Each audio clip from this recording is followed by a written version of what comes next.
Hello, Giants fans, and thank you for watching the Giants Alliance channel. Today, I'm very lucky to have a special guest, The Hub, also known as Kush. He has a popular sports channel and YouTube channel. You guys should check it out. Thank you so much for coming on today. What's up, Dave? Thank you so much for having me on here, man. Since your channel is called Giants Alliance, am I now part of the Alliance? Is that how this works? Yeah, that's the plan actually. I had that planned out. So anyone who comes on, a guest, hopefully a recurring guest like yourself, will Mm-hmm. automatically become part of the alliance. And yeah, you have a great channel, man. I've been checking out some of your videos. Recently, I wanted to ask you because you put up a video about Saquon Barkley, and there's a little bit of buzz about him in 2020 with the improved offensive line. Maybe he can win MVP, or he should get some MVP consideration this season. Do you think that's a real possibility for Saquon this season? I'm gonna tell you right now. I think without a doubt, it's a possibility he'll be in the MVP conversation. It's a question of whether or not the NFL is actually gonna give it to him. And what I mean by that is, we all know the NFL is a passing league. It's a league where the MVP historically has gone to quarterbacks more than anybody, and definitely in recent years, it's been only quarterbacks. Of course, the last non-quarterback player to win it, and also the last running back to win it, was Adrian Peterson back in 2012, or was it 2011? One out of those 2 years, right, where he basically ran the Vikings into the playoffs. I think he had 2,000 yards rushing and whatnot. Mhm. And I think it's going to take a similar performance from Saquon to do that. And he can do that. We could get into that a little bit. But just for the simple fact that right now in the NFL, they're looking to give the MVP to a quarterback, and not any quarterback, a quarterback on a winning team. Like, I think the Giants are going to go around 7-9. I definitely think we could probably hit a 9-7 type of record if everything breaks right. And maybe if we hit 9-7 and Saquon balls out, he gets that MVP. But they're looking to give it to a quarterback. He's going to be in the conversation, just like Christian McCaffrey was in the conversation last year, and just like Todd Gurley was in the conversation the year before. He's probably not going to get it. Yeah, I agree with you. I think he's talented enough to get it. And I mean, I'm biased because I'm a big Giants fan, like many of my listeners. But I think he's the best running back in the NFL. I think he has the most talent. I know Christian McCaffrey put up better numbers last year, and he's a little more. You can argue that he's a little bit better as a receiver than I'll Saquon, tell you but what right now, man. Gelman drafted the current two best running backs in the league in McCaffrey and Saquon. I think it's 1A, 1B situation. Saquon 1A, McCaffrey 1B. Because Saquon injured and coming back playing hurt, still got 1,000 yards behind the below average Giants offensive line. McCaffrey behind the average Carolina offensive line obviously got the 1,000 yards rushing, but also 1,000 yards receiving. That's something I think Saquon can replicate. But Saquon is definitely more of a runner than McCaffrey is. McCaffrey, the reason he got that 1,000 receiving is because he has a lot of wide receiver ability in him. yeah, he's basically like a slot receiver out there. And I'm sure if he ended up playing receiver full time, he can, do a great job at that as well. And yeah, like Saquon, I'm interested to see how he's going to do in Jason Garrett's new, offensive system, or if he carries over that system from Dallas, where Ezekiel Elliott, had so much success. And it's really going to be contingent on the offensive line, like you said before. And how do you feel about the offensive line? Because we did make those three of the first five draft picks were offensive linemen. We signed Cam Fleming, who's likely to be, a backup or a swing tackle. But we have a lot of new guys on the line. Are you confident that's going to really help Saquon, Well, possibly you get brought into up two that really good MVPs? points. One in the offensive line, and second in Jason Garrett, which we can get into after the offensive line. But the fact that the Giants addressed it so much this offseason, I think it surprised a lot of people. First off, I thought, of course, I wanted them to address it. I just didn't know they were going to go so heavy on the offensive line, and I absolutely love that. Of course, Andrew Thomas, first round pick, in my opinion. I'm not sure if you know or not, but me and Kid Blue, it's been a running joke between us because we were the two guys, at least in the Giants media, if that's what you want to call it, that were really Andrew Thomas supporters. And we didn't think we were going to get him. Andrew Thomas, to me, was the best offensive lineman in the draft.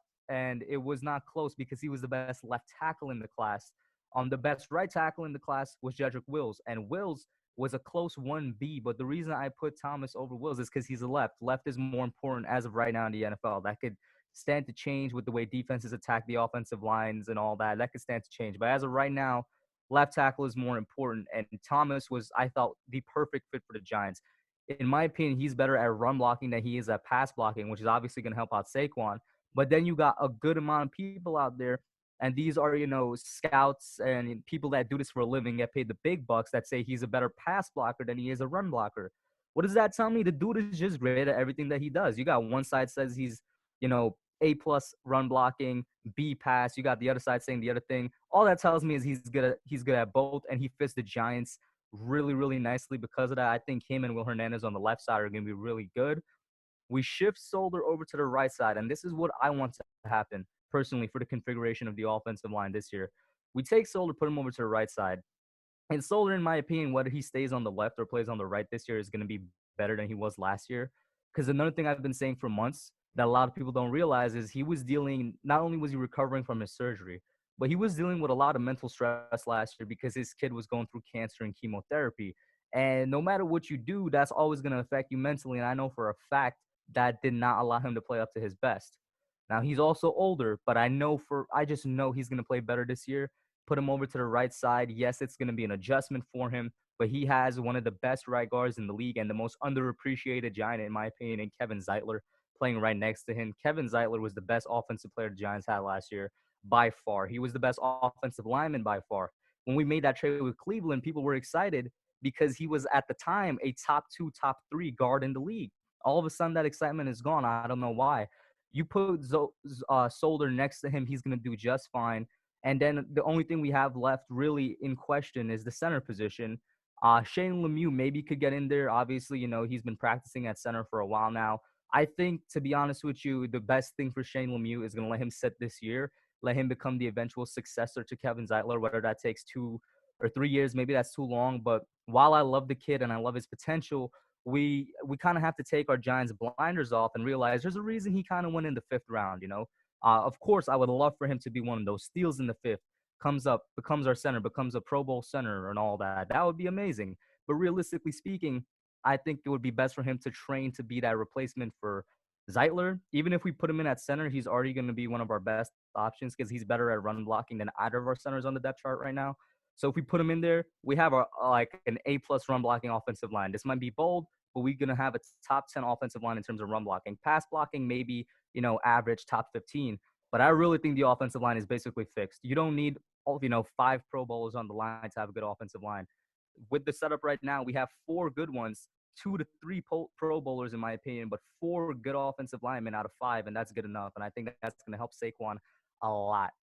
Yeah, I think it's gonna be huge, not only for Saquon but Daniel Jones as well. He's gonna get more time in the pocket, and like you said, with Andrew Thomas, he was the best pass blocking left tackle and the best run blocking left tackle in the draft by any kind of analytics that you look at. And PFF had him graded, I think, as the second best run blocker in the entire draft out of any offensive lineman. I think Matt Hennessy was actually first in Mm-hmm. run block scenarios, but I'm excited about Andrew Thomas. I'm a big Clemson fan, so I wanted Isaiah Simmons as Mm-hmm. the first pick. But I mean, the more I look into the pick of Andrew Thomas, the more I like it. I've said that before, but he's going to help out so much. And I give a lot of credit to Charles Vitolo, someone I write with in GMNHQ.com, because he also predicted, like yourself, that Andrew Thomas would be the first tackle taken, and he's the guy the Giants should be targeting.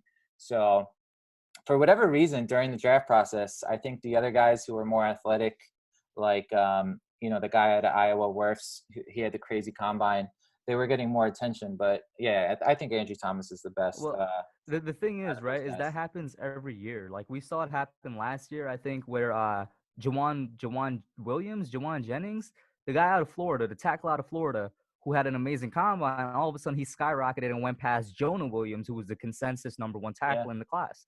We saw it happen the year before. Like it's just something that always happens with the NFL. And I think I made a video about this. I was like, don't be fooled by the fact that Andrew Thomas is kind of slipping in draft rankings and mock drafts. It's something that happens every year. The combine happens, a couple of guys come out, show their skills, and then all of a sudden they skyrocket.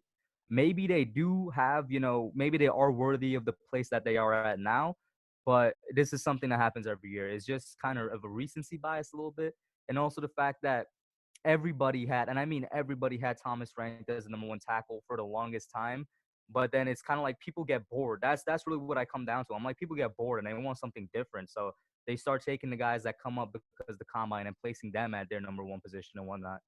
Yeah, and so another podcast I listen to a lot about the Giants with Dan Schneier. I think it's a Big Blue Banter, and I remember him talking about Andrew Thomas and saying how at Georgia they have a play action offense where they're heavy in the run game, and maybe they were able to mask some of Andrew Thomas's deficiencies, and he's maybe not as good of a pass blocker as he appeared because they were so run heavy, but I mean, at the same time, that's kind of the offense I want the Giants to have. I want them to be like run first, play action, heavy with Saquon and I just think Andrew Thomas, when you watch him against like the elite pass rushers out of LSU or when he played Aquara in Notre Dame, he was able to handle his own.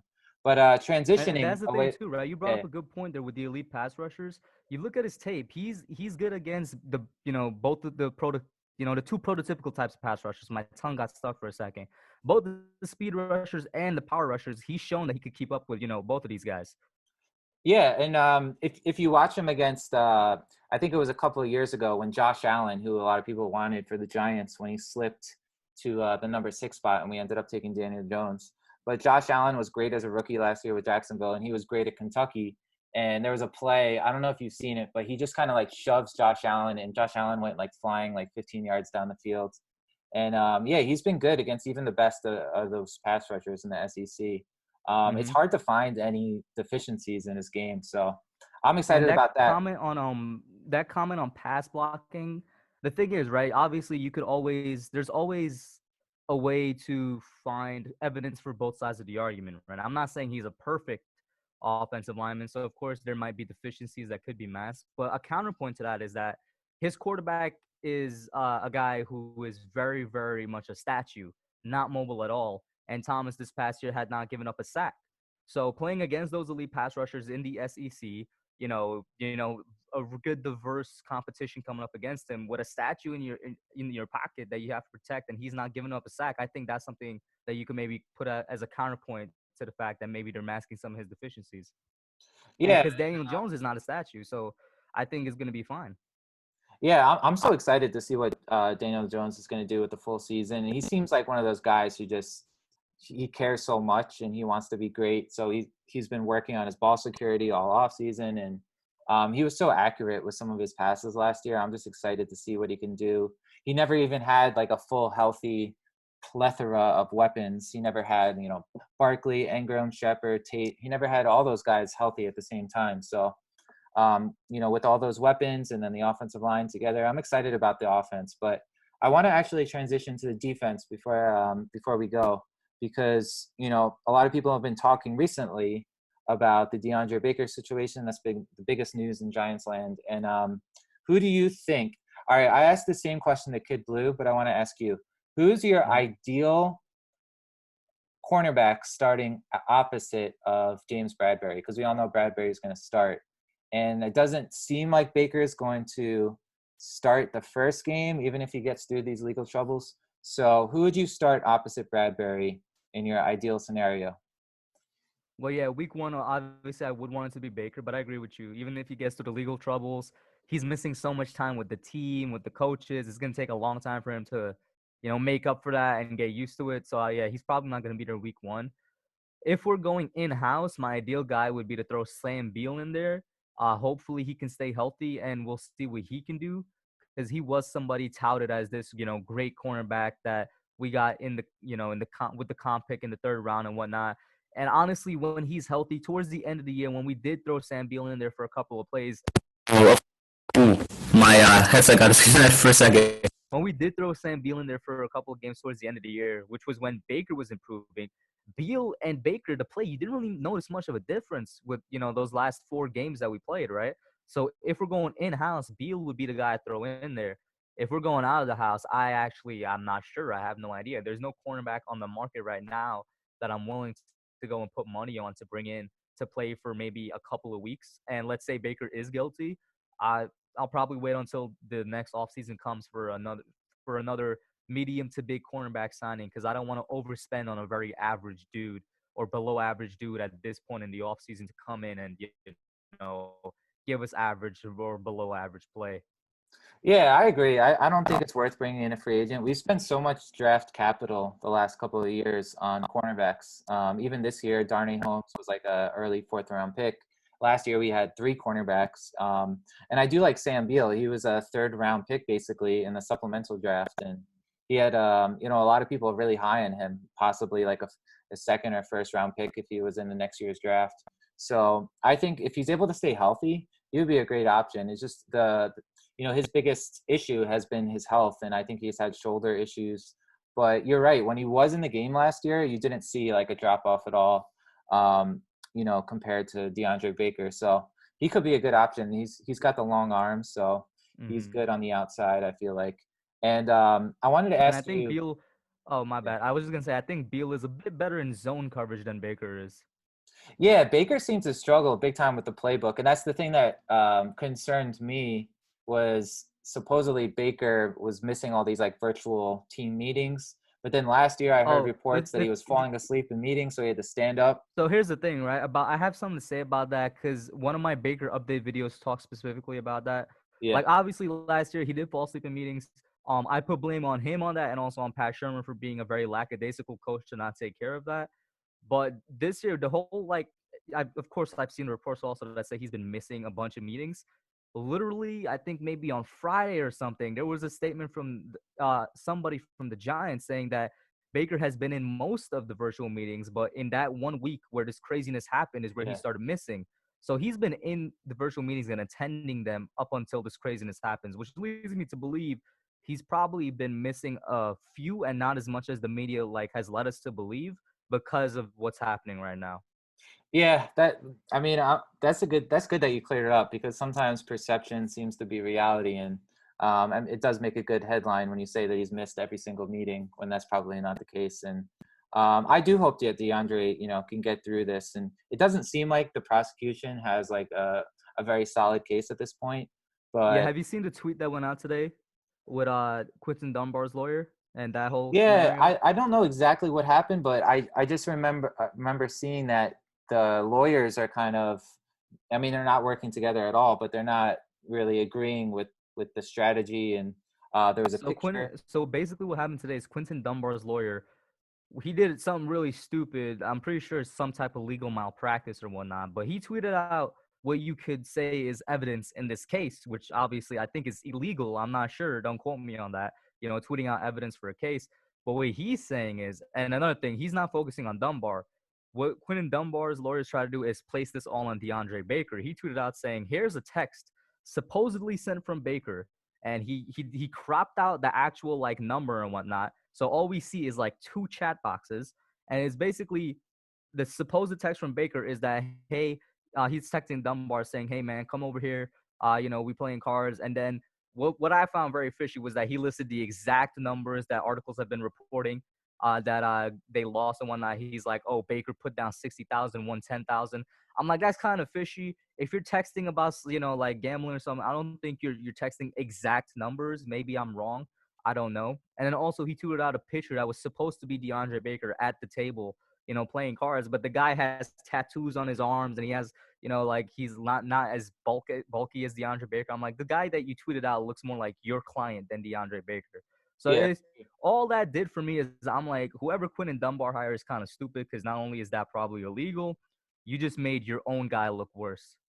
yeah, it's interesting because it seems like they would both be better off if they kind of worked together, or if they maybe even hired the same lawyer. I'm not a legal expert, but it seems interesting how Dunbar is kind of trying to hurt Baker's case and help himself at the same time. And it just doesn't seem like a smart strategy. And the way the lawyer went about kind of releasing that picture, I just thought that was so strange. So um, I wanted to ask you one more Giants question, just to wrap up the Giants talk.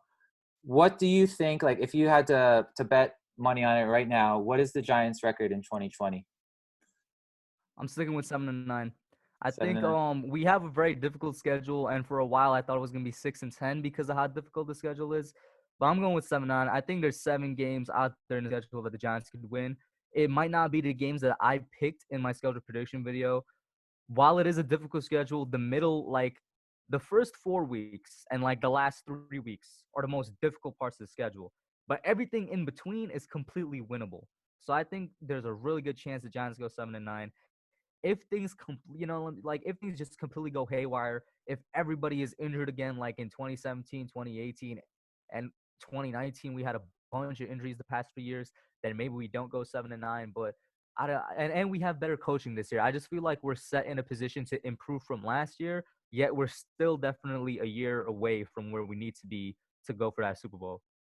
Yeah, I actually predicted 7-9. I'm not trying to agree with you on everything, but I predicted before that we're probably going to go around 7-9, and I think that the coaching is going to make such a big difference. Not just the head coach, but the offensive line coach, the defensive coordinator. I like Patrick Graham. It seems like his system works well All with the our kind of defensive defense. assistants and coordinates are like years better than what we had last year. Yeah, I feel like that's going to make such a big difference. Like Coach Chaos on the defensive line. I think one of the keys, like the X factor, is going to be having one of those outside linebackers or pass rushers just kind of going off this season. I know Golden Mhm. had 10 sacks last year, but it never seemed like he was a dominant pass rusher. We need someone like maybe Lorenzo Carter, Zimenez. Which of those guys would you say has the best chance of like taking the leap in 2020 out of those pass rush I'm guys? I'm I'm saying Carter, and I'm probably I don't know. I might make a vid on this, but to be honest, I don't know what the content would be other than I just feel like Carter is gonna have a breakout year because he has his coach from Georgia on here now. Brett Bielema, I think, was the Georgia coach that we had. Although Brett is coming in as the defensive line coach, I think he still worked with Carter in terms of strength and conditioning and whatnot. Speaking of which, we have the best strength and conditioning coach out of all college football from Tennessee on the squad now. I think those two guys are going to help him really step his game up. And I feel like Patrick Graham, I feel like he's probably going to use him in a way better than what Betcher used him last year. But I Yeah, think that Lorenzo Carter, mostly because he's our best outside linebacker on the squad right now, so excluding athletic too. if Marcus Golden comes back, then I think Marcus Golden is the best. But Carter, even coming in, he had the most potential out of all the guys we drafted. So I feel like he's the one that's going to take a step forward. Yeah, he's such an interesting player because if you watched him like against Washington last year, where he could just look so dominant at times, and he's so athletic, like with his speed, and I don't remember his 40 time exactly, but it was very fast for an offensive, an outside linebacker. So, all right, I really appreciate you coming on, man. I wanted to ask you like one sort of maybe more of a personal question towards myself, but I wanted to ask you since I'm new to Giants media, what Mhm. kind of advice would you give to someone who's like new at making YouTube videos and new to this sort of industry? I don't know if that's the right word, but what would you Yeah, say? I get what you're saying What kind though. of So what kind like of advice? So I'm sure the one you've probably gotten from everybody you asked is consistency. Just make sure you have some type of consistency on the channel when you're uploading, when you're making vids. At least try to keep it at the very least to once a week, right? Because people forget you very quickly, and this is not an insult to the audience or viewers watching or anything. It's kind of human nature nowadays to have things slip out of your mind if they're not there almost constantly. It's just the way society is built now, in my opinion. Like for example, during the draft time, I was going through my midterms, right? I uploaded like 6 videos in one day for the draft. And I was like, all right, I know I'm gonna miss a couple of times, but these are 6 videos. They should keep the people, this should keep them satiated for like the next couple of days that I'm gonna miss. I came back and I was, getting like a tenth of the views that I got on those 6 videos. And I only missed 2 or 3 days. So it just really goes to show that you need to be consistent. If you build up to a point where you're like uploading once every 2 days or something like that, or maybe even every day for a week, you're going to want to try and keep it somewhere around there. Otherwise, the viewers are going to fall off a little bit until you build up to a point where it's like, you just have such a good base that there's always going to be a good amount of people tuning in. But also, oh, wow. I'm sorry, but I'm like looking out my window and there's like firemen running around. I guess there's Uh, a fire in I my know you're neighborhood in somewhere. New York City, right? So there's always something Yeah. interesting going on. There's something going on, but the next thing is kind of this is more personal, right? And I'm not taking a shot at you or anybody else looking to do this, but it's like if you're not having fun, you should probably stop doing it because you're gonna be forcing yourself to do something that you don't want to do. You're gonna want to have fun when you do this, and of course, there's gonna be certain days when you're not feeling as upbeat as you might be on the regular, or certain topics where you're like, I'm not really into this topic. I'm not sure what to research for this topic. But in general, on the most part, you want to have fun when you do it. Otherwise, the video is going to come out very forced. And even though you might not mean for them to, they might come out as lazy or bland or something like that. And the viewers can tell. And not only does it turn off people, but it would inadvertently turn you off from your own channel, right? So if you're not having fun doing it, you might want to stop doing it. And I think the last thing would be is to try and do this a bit more, collaborate. I guess the best way to build your channel other than being consistent is collaborating with as many people as you can. It gets your name out there to the Giants community, and it also gets the community out there to you. You know what I'm saying? Use Twitter. I use Twitter to tweet out my stuff, even just tweet my opinions. Use Instagram, all the social media. But try and do collaborations. You want to keep it at a nice medium. You don't want like every video you do to be a collaboration, you know? So you want there to be a nice medium. But yeah, that's like my three things of advice for you. Yeah, I really appreciate that advice. It's all very good. Like I like the part about having fun with it too, because I mean I'm a teacher as well, so Hmm. that's so true. Like when you're not into a topic of what you're teaching, you just the class just kind of turns itself off right away. So if you're into something, I think the audience can like pick up on that really easily. So that that's Hey, so maybe you true. have a Because leg up because you're a teacher with public speaking. You might be doing good then. You might have a leg up in terms of strategies here. yeah, I do have a lot of. I don't know if I'm that good at it, but I do have a lot of experience like speaking. Hmm. So, because I'm just I'm talking a lot in the class. I think my students probably want me to talk less, but that's something I'm working on. As a teacher. But yeah, it's that's great advice, and I do really appreciate you coming on, man. I wanted to mention you guys got to check out the Hub's YouTube channel. He has some great stuff. I'm gonna put the link in the description. Also, please give me a thumbs up on this video. Please subscribe, do all that stuff for me, please. And Make this sure has you been a check lot of out fun. his articles on the G-Men HQ, right? Make sure you guys check out his articles. Man's be writing some good articles over there. Yeah, I appreciate that, man. Thanks. Yeah, gmenhq.com. There's a lot of good writers over there as well. Matt Clark, Charles Vitolo, countless others. And, we put out a lot of content every day. We're on the Score app. So if you download the Score on your phone, and now GMNHQ is on there. So it'll be sent right to your phone, right to your app. So that's really cool stuff. And we're all excited about that. So I really appreciate you, man, coming on. And No this has been a problem. lot of Thank you fun. for having me on, man. I'm always down to talk Giants football, NFL football in general. Thank you for having me on. Yeah, thanks, man. It's been great. All right.